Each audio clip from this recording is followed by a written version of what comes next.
বিসমিল্লাহির রহমানির রহিম। রব্বি জিদনি ইলমা, রব্বি জিদনি ইলমা, রব্বি জিদনি ইলমা। ফৌজদারি কার্যবিধি 1898 সালের আইন। এটা একটা পদ্ধতিগত আইন। এর ধারা হলে 1 থেকে 565 দিয়ে আছে। এর তফসিল হলো 5টা। এর অধ্যায় হলো 46টি।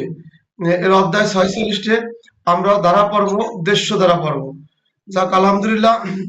150 ধারার ভিতরে আমাদের মনে হয় আর পড়া লাগবে 20টিরও কম। আমাদের আর 20টিরও আমাদের আর 20টিরও কম ধারা আছে। ইনশাল্লাহ আমরা খুব সুন্দর পরিবেশ ফিরে পাইছি। হয়ে যাবে। তাহলে ফৌজদারি কার্যবিধির অধ্যায়গুলো একটু মনে করি, আস্তে আস্তে একটু অধ্যায় রিভিশন করি। এক নম্বর অধ্যায়, অধ্যায় 1 হচ্ছে লেগে প্রারম্ভিক। অধ্যায় 1 নম্বরের নাম হলো প্রারম্ভিক। দ্বিতীয় অধ্যায় হচ্ছে ফৌজদারি আদালতের গঠনের শ্রেণীবিভাগ। ফৌজদারি আদালত গঠনের শ্রেণীবিভাগ। 3 হচ্ছে আদালতের ক্ষমতা সম্পর্কিত। 3 হচ্ছে অধ্যায় 3 আদালতের ক্ষমতা সম্পর্কিত। অধ্যায় কি 3 আদালতের ক্ষমতা সম্পর্কিত। অধ্যায় 4 ম্যাজিস্ট্রেট পুলিশ গ্রেপ্তার সহায়তা তথ্য সরবরাহ সম্পর্কিত। অধ্যায় 4 ম্যাজিস্ট্রেট পুলিশ গ্রেপ্তার সহায়তা সম্পর্কিত। অধ্যায় 5 গ্রেপ্তার, পলায়ন ও পুনরায় গ্রেপ্তার সম্পর্কিত। গ্রেপ্তার, পলায়ন ও পুনরায় গ্রেপ্তার সম্পর্কিত। অধ্যায় 6 সমন। অধ্যায় 6 সমন বা আদালতে হাজির হতে বাধ্য করার জন্য পরোয়ানা। অধ্যায় 6 আদালতে হাজির করিবার বাধ্য করিবার জন্য পরোয়ানা সম্পর্কিত। তারপরে অধ্যায় 7 দলিলাদি বা অস্থাবর সম্পত্তি উপস্থাপন করিবার জন্য অন্যায়ভাবে আটক ব্যক্তির উদ্ধারের পরোয়ানা সম্পর্কিত। অধ্যায় 9 অধ্যায় 8 আমরা শান্তিভঙ্গ ও সদাচরণ সম্পর্ক। 8ম অধ্যায় শান্তিভঙ্গ বা সদাচরণ সম্পর্কিত। অধ্যায় 9 বেআইনি সমাবেশ সম্পর্কিত। অধ্যায় 9 বেআইনি সমাবেশ সম্পর্কিত। আজকে সবগুলোই দেখেই বলবো বেশিরভাগ। অধ্যায় 10 গণ উপদ্রব সম্পর্কিত। অধ্যায় 10 গণ উপদ্রব সম্পর্কিত। অধ্যায় 11 উপদ্রব বা নিরাপদ জরুরি পরিস্থিতিতে অস্থাবর সম্পত্তি সম্পর্কিত। অধ্যায় 12 স্থাবর সম্পত্তি নিয়ে কলহ দেখা দেয়। স্থাবর সম্পত্তি নিয়ে কলহ দেখা যায়।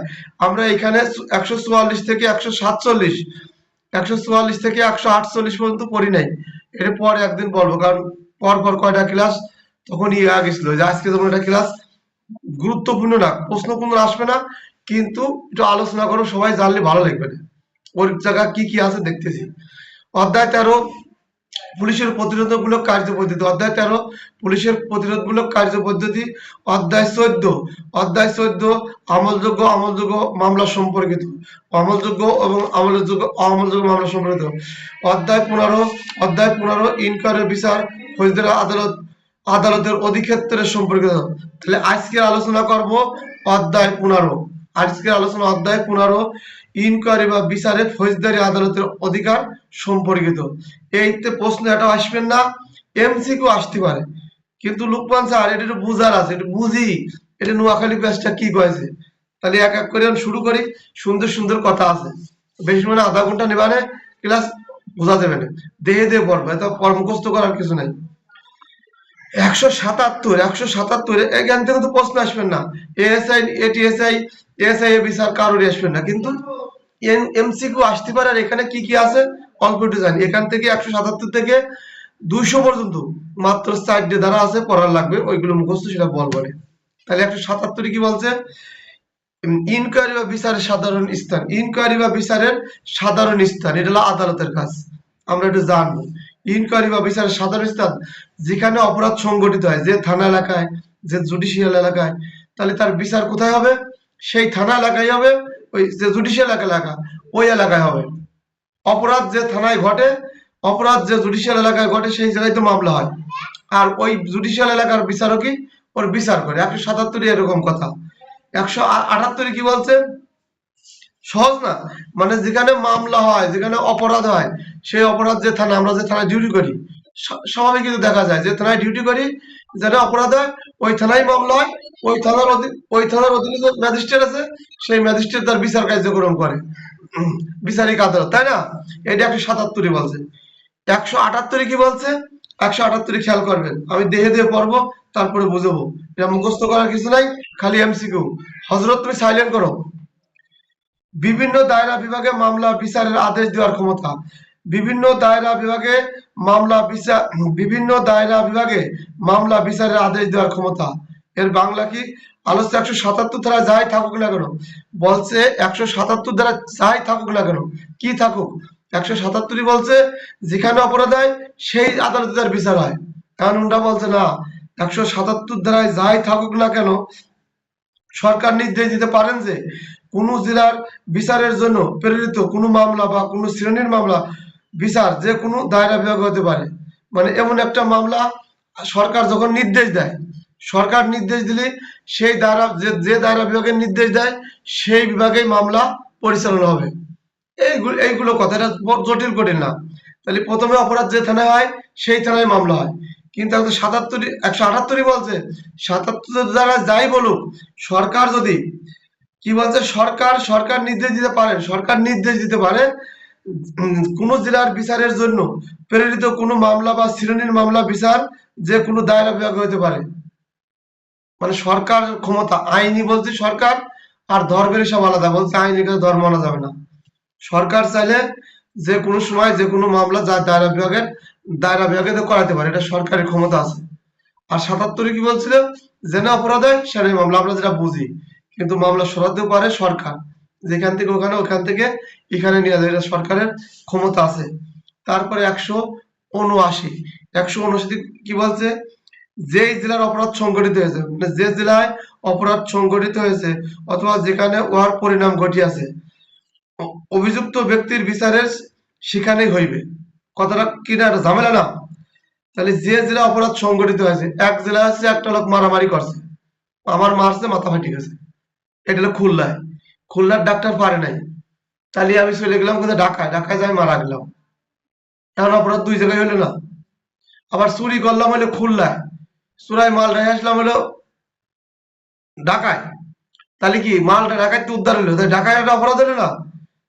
এখন বলছে যে এইরকম কথা, না বেশি উদাহরণ করে দিলাম তাহলে হবে না। তাহলে 179 কেউ চিন্তা করে মুখস্থ করা লাগবে না, আমি আলোচনা করবো। যে জেলা অপরাধ সংঘটিত হয়েছে অথবা যেখানে উহার পরিণাম ঘটিয়াছে অভিযুক্ত ব্যক্তিকে বিচার সেখানে হইবে। উদাহরণ করি, একের উদাহরণ আছে 179 উদাহরণ, ক খ গ ঘ সাইড আছে, এটা পড়ি। ক নামক এক ব্যক্তি ক নামক আদালতে অধিক্ষেত্রে স্থানীয় সীমানার মধ্যে হইতে ফ নামক আদালতের অধিক্ষেত্রে স্থানীয় সীমানার মধ্যে তার মৃত্যু হয়। ক এর প্রাণনাশ করিবার অপরাধের বিচার বা অনুসন্ধান প বা ফ আদালতে হইতে পারে। তাহলে কি বললাম, আমি খুলনায় আঘাতপ্রাপ্ত হয়েছি, খুলনার আদালতে হতে পারে, মারা গেছে ঢাকা চিকিৎসা আলোচনা। এটা জটিল কঠিন না, সহজ জিনিস। তাহলে জটিল কঠিন লাগে, যেটা কঠিন না প্রশ্ন আসবেন না, বারবারই করছি, কিন্তু এমসিকিউ আসে যেতে পারে। লোকমান শুনে রাখো, তাহলে লোকমান স্যার ভালো খেয়াল রাখবেন, এটা বুঝার জিনিস আছে। বুঝার হলে কি, আদালতের মামলাটা কিভাবে হয়। তাহলে আমার মামলা আমরা যদি জানতাম যে আমার যদি খুলনাতে আমার আঘাত করে, আমি যদি ঢাকা যায় মারা যাই, তাহলে খুলনাতে হতে পারে, ঢাকাতেও হতে পারে। এটা কি জানা ছিল না? কারণ জানলাম, বইতে এরকম করে লেখা আছে। তারপরে 180 কি বলছে, কার্য, এটা রিডিং করে নেবেন, এটা রিডিং করে, আমি একটু বলতেছি, এটা আমি কোনদিন মুখস্থ করি, এটা আমি ওই স্যার পড়াইছিল তাই আজকে মনে করলাম একটু বলি। 180 বলছে কার্য যে ক্ষেত্রে অপর অপরাধের পরিপ্রেক্ষিত অপরাধ সেই ক্ষেত্রে বিচারের স্থান। কার্য যে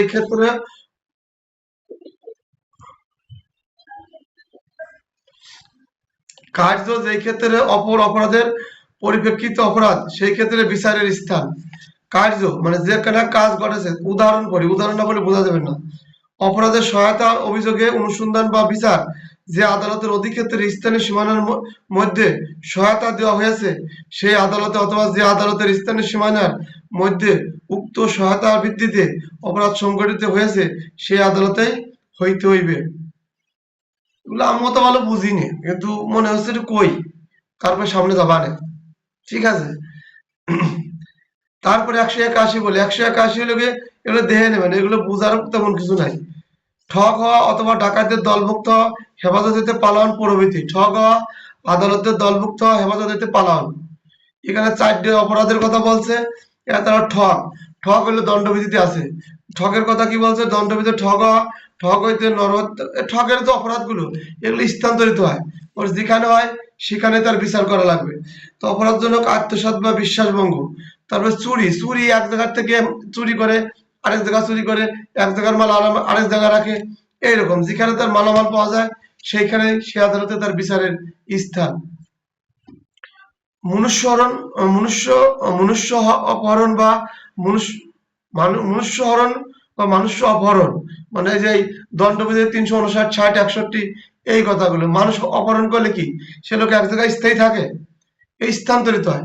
তাহলে যেখানে পাওয়া যায়, ওই অপরাধীকে যেখানে পাওয়া যায়, যে স্থানে হয় উদ্ধার করে ওই স্থানে তার মামলা করা যায়, ওই জুডিশিয়াল এলাকায় তার বিচার কার্যক্রম চলতে থাকে। কঠিন কারা? তাহলে চুরি, মনুষ্যহরণ, তারপরে অপরাধজনক আত্মসাৎ, সম্পত্তি যে আত্মসাৎ করে, তারপর ঠকরা কিন্তু এক স্থান থেকে এক স্থানে চলে যায়, প্রতারক ধর্ষণ করে মারি ফেলায়। এই ব্যক্তিগুলোর বিচার কার্যক্রম যেখানে তার উদ্ধার করা হয় সেইখানে করা হয়। যদি কখনো প্রশ্ন আসবে না, কোন সময় 1861 সাল থেকে আসে নাই, এমসিকিউ আসতে পারে, তো এটা আন্দাজ থাকলে মারি দিলে হবে না। তারপরে কি বলছে 182 বলতে অপরাধের স্থান যখন অনিশ্চিত, অপরাধের স্থান যখন অনিশ্চিত অথবা মাত্র এক জেলায় নয়, অথবা অপরাধ যখন অবিরাম বা একাধিক কার্যের সমষ্টি, সেইরূপ ক্ষেত্রে ইনকোয়ারি ও বিচারের স্থান। অপরাধের স্থান যখন অনিশ্চিত, অনেক সময় আছে না অপরাধ কোন জায়গা করছে বোঝা যাচ্ছে না, অনেক জায়গা করে, যেমন 63 জেলায় বোম মারলো না অবিরাম, কি বলছে মাত্র এক জেলায় নয় সমস্ত জেলায় হয়, তার যে কোনো প্রত্যেক জেলায় মামলা হয়। যেমন আমলিকের যেই একজন মন্ত্রী ছিল না, যে লতিফ সিদ্দিকী, ওনার কিন্তু মেলা জেলায় মামলা হয়েছিল, যে ধর্ম বিরুদ্ধে কথা বলছিল। সরকার কি করে তখন সমস্ত মামলা ক্লোজ করে একটা জায়গায় মামলা রাখে, সেই জায়গার মামলায় তার যে শাস্তি হয় সেই শাস্তি তিনি ভোগ করবেন। জিনিসটা এরকম 182 তাহলে অপরাধের স্থান যখন অনিশ্চিত, অপরাধের স্থান কোন নির্দিষ্ট স্থান নাই, বা অথবা মাত্র এক জেলায় নয়, জেলায় একটা না অনেক জেলায় করছে, অথবা অপরাধের যখন অবিরাম, কারটা তো সাউন্ড এসে, একাধিক কার্যের সমষ্টি, এই ক্ষেত্রে ইনকোয়ারি ও বিচারের স্থান। তাহলে আদালত কিভাবে বিচার করবে? এক জেলায় না, বিভিন্ন জেলায় অপরাধ যখন হয় তখন বিভিন্ন জায়গায় মামলা হতে পারে। একটা অপরাধের জন্য আমি ধর্মবিরোধী কথা বললাম, 2-3 জায়গায় মামলা হয়ে গেছে, 2-3 জায়গা তোমার বিচার হবে না, অপরাধ তোমার একটাই, বিচার একটাই হবে। তাহলে ওই সরকার তখন কি করে, ওর একটা সিদ্ধান্ত নেয় যে অমুক জেলার অমুক আদালত মামলা ছাড়া বাকিগুলো ক্লোজ। ঠিক আছে, লতিফ সিদ্দিকীর যেমন একটা সাজা হয়েছে, কিন্তু সমস্ত জেলায় মামলা হয়েছিল না, সব জেলার মামলা তার রায় হলে তাহলে তো কেমন হয়ে গেল। ওই কথাই বলতেছে আদালত কিভাবে বিচার করবে, ওই সমস্ত কথাই এখানে আলোচনা করছে। ছোট করে আমি যেটুকু বুঝি ওইটুকু কই। 183 ভ্রমণকালে কৃত অপরাধ। ভ্রমণকালে কৃত অপরাধ কেমন? আমি বাসে যাচ্ছি, আমি রেলে যাচ্ছি, আমি বিমানে যাচ্ছি, বা আমি জাহাজে যাচ্ছি। তাহলে একটা জাহাজ একটা বাস তো এক জেলা থেকে আরেক জেলা চলে যায় না, একটা রেল এক জেলা থেকে আরেক জেলা যায় না। তো আমি যেখানে যে জেলায় দিয়ে যাইতেছে ওই জেলায় কুষ্টিয়া, মেহেরপুর, চুয়াডাঙ্গা, খুলনা চলে আসতেছে, বা ঢাকা, লক্ষ্মীপুর, ফেনীতে চলে যাচ্ছে রেল, ওর ওর ওর অপরাধ যেখানে সংগঠিত হচ্ছে, যে জুডিশিয়াল এলাকায় ওর অপরাধ হচ্ছে, ওই জুডিশিয়াল বা বিচারিক এলাকায় তার বিচার করা যাবে। তাহলে ভ্রমণকালে এই কথাগুলো কিন্তু মুখস্থ করে জানা থাকলে না, যে এরকম আমরা চাকরি করি, একজন এসে বলতেই পারে যে ভাই রেলের ভিতরে অপরাধ করছি, তাহলে আমার কোন যা বিচার করা তো ধরার জায়গা নেই, কিন্তু আইন বলে দিয়ে গেছে ব্রিটিশ 183 সালে তুমি ভ্রমণকালে অপরাধ করলে তোমার বিচার যে জুডিশিয়াল এলাকায় যাবা, জমিতে যাবা, ওর যে কোনো এক জেলায় জুডিশিয়াল এলাকায় তোমার বিচার করা যাবে। সহজ হিসাব, পালানোর সুযোগ নাই। এই আসছে না এই কথাটা, মানে আমি একবার এই ক্লাসটা শুনছিলাম, মাঝে একবার দেখছিলাম, আর আজকে দেই নাই, তাই আমি সেটা দামি না, আসতে পারে না পারে, তাই একটু আলোচনা করলাম। তা 183 ভ্রমণকালে কৃত অপরাধ। ভ্রমণকালে কৃত অপরাধ রিডিং পড়ে নেবেন সবাই, তাহলে বুঝতে সহজ হয়ে যাবে। দেখবেন এটা মহামারীর এমসিকিউ আলি আসতেই পারে, কারণ আমরা 5 থেকে 6টা আইন পড়বো, বই একেবারে বুঝে শুনে, এর ভিতরে এমসিকিউ বাদ দেওয়া যায় না, এই জন্য এটা একটু পড়তেছি রিডিং। তারপর আছে 185, 184 বাদ 185 বলছে কোন জেলার ইনকোয়ারি বা বিচার হইবে সেই বিষয়ে সন্দেহ থাকলে হাইকোর্ট বিভাগ সিদ্ধান্ত গ্রহণ করবে। আছে না যে এর বিচারটা কোন জেলা হবে, খুলনায় মারা গেছে না যশোর মারা গেছে, পাশাপাশি জেলা, ঢাকা মারা গেছে না মানিকগঞ্জ মারা গেছে, অপরাধ কোন জায়গায় সংঘটিত হয়েছে, এই সিদ্ধান্ত কিনা নেবে হাইকোর্ট বিভাগ সিদ্ধান্ত দেবে। আসলে দুই জেলার দুই জুডিশিয়ালের ভিতর ঝামেলা আছে। আমাদের অনেক সময় থানায় লেখা হয়, বলে যে এটা এই থানায় না ওইটা ওই থানায়, ওই থানা বলে ওই থানায় এই থানায় বলে না, এইরকম ওই বিচারের ক্ষেত্র আছে, খালি আমাদের পুলিশের ভিতরে হবে কেন? আমরা তো মানুষ, সব জায়গায় হয়। তখন এই হাইকোর্ট বিভাগ, দুই বা ততোধিক আদালতের কোনটিতে বিচার হবে, মানে দুই আদালতের যে ঝামেলা আছে কোন আদালতে হবে, ওই হাইকোর্ট বিভাগ তখন সিদ্ধান্ত দেবে যে অমুক আদালতে করো, সেই আদালতেই বিচার কার্যক্রম হবে। ঝামেলা করার সুযোগ নেই। ঠিক আছে, আমরা এই যে ঝামেলা করি, তাহলে বিচারক ঝামেলা করলে বিচার হবে? হবে না। সুন্দর কথাগুলো, কিন্তু আসলে এটা আমাদের পড়ার না, তাও একটু পড়লাম। এরপরে 186 থেকে বলছে স্থানীয় অধিক্ষেত্রের বাইরে কৃত অপরাধের জন্য সমন বা ওয়ারেন্ট প্রদানের ক্ষমতা। স্থানীয় সীমানার বাইরে সমন বা ওয়ারেন্ট, স্থানীয় স্থানীয় অধিক্ষেত্রের বাইরে কৃত অপরাধের জন্য সমন বা ওয়ারেন্ট প্রদানের ক্ষমতা, গ্রেপ্তার পর ম্যাজিস্ট্রেট অনুসরণের পদ্ধতি। এখানে মেলাগুলো পদ্ধতি আছে, আমি যেটুকু শুনছিলাম এর ভিতরে আমি হয়তো করি নাই। মানে যেখানে আমি ওই বিচারক কার্যক্রম চলে, কোনো অপরাধ জুডিশিয়াল, এই যে এত সময় যে ভ্রমণকাল হয়েছে, তারপরে বিদেশ হোক আর এই অবিরাম চলুক, এক জায়গা তো হয়েছে, কিন্তু আমার বাড়ি আছে কোথায়? হয়তো ঢাকায় আমার অপরাধ সংঘটিত হয়েছে, অথবা সারা বাংলাদেশে মামলা ছিল, ঢাকায় নিয়ে গেছে, কিন্তু আমার বাড়িতে খুলনায়। তাহলে আমার কাছে সেই সমন কিভাবে আসবে? সমন ওই সমনের কাজ যাতে আসবে, তখন আমার এই জেলায় পাঠাবে। যদি আমার মামলাটা ওইখানে চলমান ছিল, তখন সমনের কাজেই আসবে। এই তো মহামারী কিছু না। তারপরে 187 অধীনস্থ ম্যাজিস্ট্রেট কর্তৃক ওয়ারেন্ট প্রদানের দেওয়ার ক্ষমতা, এটা পড়া লাগবে না। তারপরে 188 বলি, 188 বাংলাদেশের বাইরে কৃত অপরাধের দায়িত্ব। বাংলাদেশের বাইরে কৃত অপরাধের দায়িত্ব, এরকম দ্বারা কিন্তু আমরা ভিতরে পড়িয়েছিলাম, বাংলাদেশের বাইরে থেকে অপরাধ করে তাকে বাংলাদেশে আসলে তাকে বিনা পরোয়ানা গ্রেপ্তার করে, বিনা পরোয়ানা গ্রেপ্তার করছিলাম না? এরকম লোক বিদেশে অপরাধ করে যে বাংলাদেশে আসছে, বাংলাদেশের যে সীমানায় তাকে পাওয়া যাবে, যদি বেনাপোল পাওয়া যায়, ঢাকা বিমানবন্দর নামে, চট্টগ্রাম নামে, সিলেট নামে, অথবা বিমানবন্দর ইমিগ্রেশন পার করে বাংলাদেশের যে কোনো জেলায় তাকে পাওয়া যাবে, যেখানেই তাকে পাওয়া যাবে, সেখানে অপরাধ সংগঠিত হয়েছে, সেই আদালতে তার বিচার কার্যক্রম করবে আদালত। এই সব কথা বই থেকে দেখে নেন, রিডিং করে নেন। আমি একবার শুধু এগুলো গল্পের মধ্যে শুনলেই মনে থাকবে, আসতে পারে এমসিকিউ, না আসতে পারে। 188 বলছে 189, 189 পাওয়া লাগবে না। এবার পরে দামি দ্বারা 190, 190 যাতে মামলা হয়, যেটা আমাদের পড়ার জন্য সেটা পড়ি। এছাড়াও পরবর্তী ক্লাসে যে আমরা এতে যে অল্প আলোচনা করব, কারণ এই রেকর্ডিং কেউ শুনতেও পারে নাও পারে, পরে ওই 190 তারপরে আর কটা ধারা আছে, ওইগুলোর আলোচনা আলাদা রেকর্ডিং দিয়ে আমি করবো। তারপরে এখন বলি 190 হলে ম্যাজিস্ট্রেট কর্তৃক অপরাধ আমলে নেবে।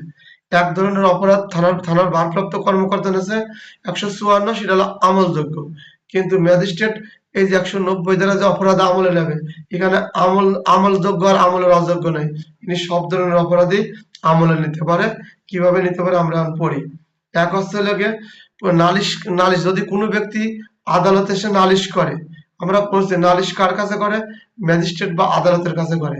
তাহলে কোনো ব্যক্তি, বাংলাদেশের যে কোনো ব্যক্তি আদালতের নিকট নালিশ করতে পারে, ওই নালিশের বিরুদ্ধে মামলা রুজু হয়। তাহলে ম্যাজিস্ট্রেট কোনো ব্যক্তির নালিশ পেলে নেয় মামলাটা। আর 2 নাম্বার হলে পুলিশ অফিসার যে রিপোর্ট করে, আমরা এখন 190 গুরুত্বপূর্ণ ধারা পড়তেছি। 190 গুরুত্বপূর্ণ ধারা, প্রশ্ন হয়, উত্তর হয়, প্রশ্ন এমসিকিউ হয়, স্বাভাবিক আনতে হবে। তাহলে 102 আছে পুলিশ রিপোর্টের ভিত্তিতে, পুলিশ যে রিপোর্ট দিয়েছে তার ভিত্তিতে মামলা হবে। তাহলে পুলিশ যে রিপোর্ট করছে তার ভিত্তিতে বা পুলিশের লিখিত রিপোর্টের ভিত্তিতে মামলা আদালত নিতে পারে। তাহলে প্রথম হলো জনসাধারণ যদি নালিশ করে, যদি কোনো ব্যক্তি বিচারের নিকট বিচার করার আশায় মৌখিকভাবে লিখিতভাবে যে অভিযোগ দায়ের করে, তাকে নালিশ বলে। 404 কথাই পড়ছিলাম, 4 হচ্ছে লেগে নালিশ বর্গের পড়ছিলাম, তাই না? সেই সংজ্ঞা। আর এখানে সেই তাহলে পালা মাসে 90, 190 কতে পাইছিলাম, জনসাধারণ যখন নালিশ করে সেই নালিশটা ম্যাজিস্ট্রেট গ্রহণ করে। আর খতে বললাম পুলিশ অফিসার লিখিত নির্দেশ দিলে, লিখিত রিপোর্ট করলে, কারণ আমি লিখিত যে না, লিখিত পুলিশ যে লিখিত দেয় বা রিপোর্ট জমা দেয় বা রিপোর্ট করে, তার বিরুদ্ধে আদালত মামলা নেয়। আর তিনি কি বলছে 190 গ, 190 গ বা 3, 3 তো বলা হয় না, গ বইতে গ দেশে গই পড়ি। 190 গ, গতে বলছে কি, আদালত, আদালতের যদি কোনো সংবাদ থাকে বা আদালত যদি খবর পায় বা আদালতের জ্ঞান মতে, আদালত যদি কোনো সংবাদ পায় বা আদালত খবর পায় বা আদালতের নিজস্ব জ্ঞান মতে বা তার সন্দেহ বশতে, তাহলে আদালত যদি সন্দেহ করে, আদালতের জ্ঞান মতে কোনো খবর পায় বা সন্দেহ হয়, সেই ক্ষেত্রে আদালত মামলা রুজু করে নিতে পারে। যেমন আমাদের থানায় করে ওই কেউ সংবাদ দেয় না, আমলযোগ্য অপরাধ, আমলযোগ্য অপরাধের সংবাদের ভিত্তিতেও মামলা রুজু হয়ে যায়। ঠিক এখানেও সংবাদের ভিত্তিতে হয়, আদালতের সংবাদের ভিত্তিতে হয়। তারপরে নিজের জ্ঞান, আদালতের জ্ঞান মতো হয়, বা সন্দেহ আছে, কোনো কিছু সন্দেহ হলে আদালত মামলা রুজু করে। আজকে 90 এই পর্যন্তই। তারপরে 191, এই 90 আলোচনা আর বাকি যেগুলো আলোচনা বলবেন আলাদা করে আবার নেবেন। 191 পড়তেছে। 191 আসামির আবেদন করে মামলা হস্তান্তর। আসামির আবেদন ক্রমে মামলা এগুলো একটু দামি আছে, এগুলো একটু দামি আছে। আসামির আবেদনে মামলা হস্তান্তর, যখন আদালতে মামলা হয়, এই আসামিদের মধ্য থেকে যদি একের অধিক আসামি থাকে, বা একজন থাকে, বা 10 জন থাকে, 3 জন থাকে, ওদের মধ্যে থেকে যে কোনো একজন যদি আবেদন করে মামলায় এই রিজাল্টের আদালতে করবো না, বা এই জজের আদালতে করবো, অমুক জায়গায় করবো, তাহলে তা হস্তান্তর করা যায়। সহজ জিনিস না? মামলা আমি আমার কাছে করছে, আমাদের পছন্দ আছে, আমার কথা, আমার সাথে কথা বলতে পারে না মক্কেল, আমি তো বিশাল পাওয়ারফুল, তাহলে ওই মক্কেলের ক্ষমতা আছে যে ওই মামলার যারা আসামি ওদের যে কোনো একজন মূল হতে পারে, সহযোগী হতে পারে, ওদের ওই আসামির শ্রেণীবিধ থেকে যে কোনো একজন আবেদন করলে মামলা হস্তান্তর করা যায়। এটা কততে বলছে? 191। 192 দিয়ে কি বলছে? ম্যাজিস্ট্রেট কর্তৃক মামলা হস্তান্তর। ম্যাজিস্ট্রেট কর্তৃক মামলা হস্তান্তর 192। 192 ম্যাজিস্ট্রেট কর্তৃক মামলা হস্তান্তর এর কথা বলি। মুখ্য মহানগর ম্যাজিস্ট্রেট বা মুখ্য বিচারিক ম্যাজিস্ট্রেট যে মামলা ইনকোয়ারি বিচারের জন্য মামলা নিয়েছেন, তিনি তাহার অধিকারের কোন ম্যাজিস্ট্রেট নিকট হস্তান্তর করিতে পারিবেন। তাহলে মামলা ম্যাজিস্ট্রেট কর্তৃক মামলা হস্তান্তর, মুখ্য মহানগর ম্যাজিস্ট্রেট বা মুখ্য বিচারিক ম্যাজিস্ট্রেট এরা মামলা রেকর্ড করছে, করার পরে দেখলো যে এই মামলা আমি না করেও আমার অধীনস্থ কোন ম্যাজিস্ট্রেট আছে, এই যে প্রথম শ্রেণী, দ্বিতীয় শ্রেণী, তৃতীয় শ্রেণী আছে না, এ মামলা ওরা বিচারযোগ্য। যেমন আমরা তফসিলে দেখছি কোন মামলার রায় মানে সাজা কত দূর, সেই অনুসারে ম্যাজিস্ট্রেটের বন্টন আছে। তো এই ম্যাজিস্ট্রেট কর্তৃক মামলা হস্তান্তর দেখলো কি এই মামলা যে উনি রেকর্ড করলে এই মামলা আসলে আমার বিচার করার যোগ্য না, বা আমি আমার না করলে আমার বড় ম্যাজিস্ট্রেট লাগবে, তাহলে সেখানে পাঠা দিল, আর ছোট হলে ছোট জনের কাছে দিল, এতটুকু। তাহলে ম্যাজিস্ট্রেট কর্তৃক মামলা হস্তান্তর করা যায়, ম্যাজিস্ট্রেট কর্তৃক ওনার মামলা হস্তান্তর করে। আর 191 কলাম আসামির আবেদন করে মামলা হস্তান্তর হয়। প্রথমে আসামির ক্ষমতা, আসামি যেখানে মামলা হয়েছে যদি মনে চায় এই আদালতে মামলা আমি করবো না, 191 তিনি আবেদন করলে মামলা হস্তান্তর করতে পারে। এই আজকে একটু ব্রেনের উপর দিয়ে যাবে না, কেউ মনে করেন না, কষ্টের কিছু নাই, পরে যেখানে মূলগুলো বা সারা কাল ক্লাস নেবেন। তারপরে ম্যাজিস্ট্রেট কর্তৃক মামলা হস্তান্তর কেমন করলো? যখন কোন ম্যাজিস্ট্রেট মামলা গ্রহণ করলো, করার পরে দেখলো কি এই মামলা উনি বিচার করার জন্য উনি অধস্তদের করাতে পারে, আবার যে বড় ধরনের মামলা আরেকজনের কাছে পাঠাতে পারে, এই লোক কাজ। 193 দায়রা আদালত কর্তৃক অপরাধ আমলে গ্রহণ, দায়রা আদালত কর্তৃক অপরাধ আমলে গ্রহণ, এটা পড়ার দরকার নেই, এটা অন্য সময় পরে বুঝাতে পারে, অনেক কঠিন জিনিস। এরপর 195 খেয়াল করেন, 195 সরকারি কর্মচারীর আইনসঙ্গত কর্তৃত্ব অবমাননার দায়ে মামলা।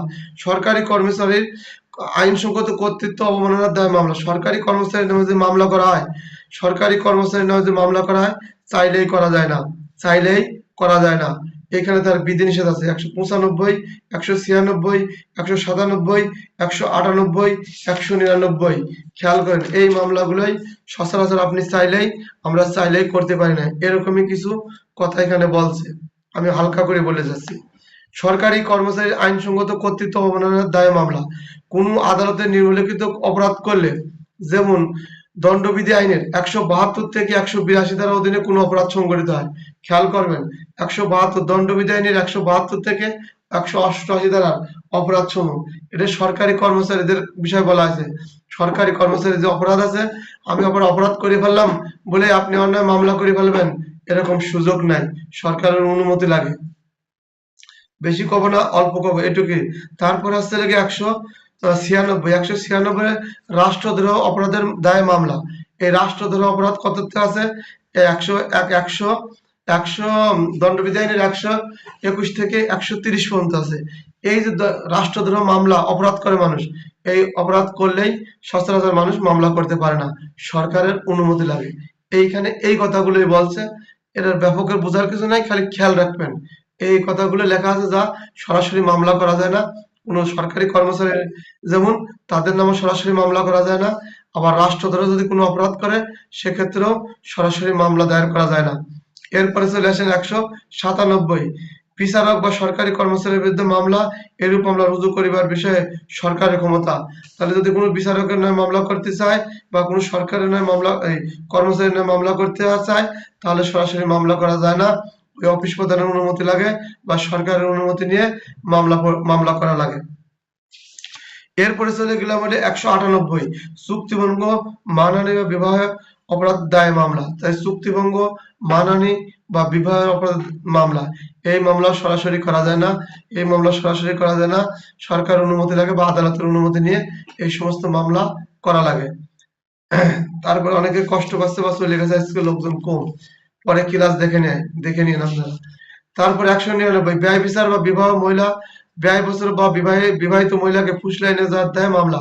199, ব্যয় বিচার বা বিবাহিত মহিলাকে ফুসলাইনে যাওয়ার দায়ের মামলা। ব্যয় বিচার বা বিবাহিত মহিলাকে ফুসলাইয়া নিয়ে যাওয়ার দায়ে মামলা। এটা কেমন বলছে? ব্যয় বিচার।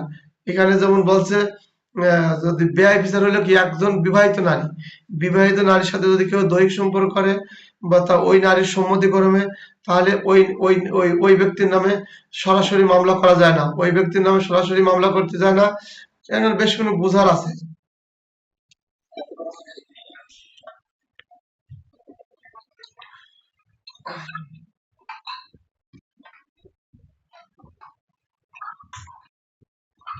লাইনে থাকেন। নতুন আসছেন ভাই, নতুন আসছেন হচ্ছে আমাদের পলিয়াফা রবুল ভাই। এই ক্লাসের হলে করার সময় আজকে কোনো গুরুত্বপূর্ণ ক্লাস না, যদিও করে কথা ক্লাসটা শেষের দিকে আপনারা আছেন, আপনাদের অভিনন্দন, স্বাগতম ক্লাসে যোগদান করার জন্য। ক্লাসে আসার পরে ওই ভিডিওতে হাত দেবেন, হাত দেওয়ার পরে দেখবেন এটা মাইক্রোফোনের মতো দিয়ে আছে সাদা, ওইটাতে, ওইটা সাদা থাকলে আপনি হাত দেবেন, দিলে লাল হবে, লাল হলে পরে ওই কথাটা আর আমার কাছে আপনি কথা বললে আসবে না, তখন ক্লাসের আর কেউ শুনতে পারে না, ক্লাসের পরিবেশ তখন সুন্দর থাকে। এখন এমনি সবাই সুন্দর করে জানে, শেষ টাইমে ক্লাস নিচ্ছি তো, আজকের আলোচনা করলাম 177 থেকে 200 পর্যন্ত।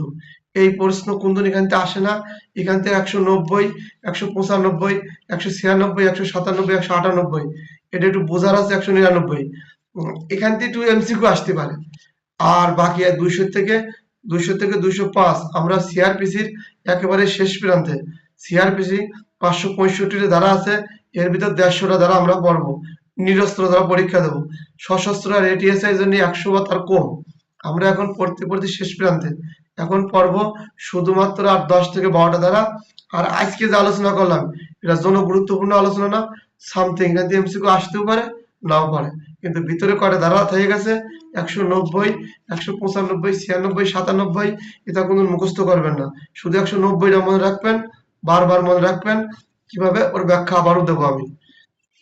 তাহলে আজকের ক্লাসে লগে এই কিভাবে মামলা রুজু করতে হয়, কোন আদালত মামলা করবে, এই বিষয়ে আলোচনা করলাম।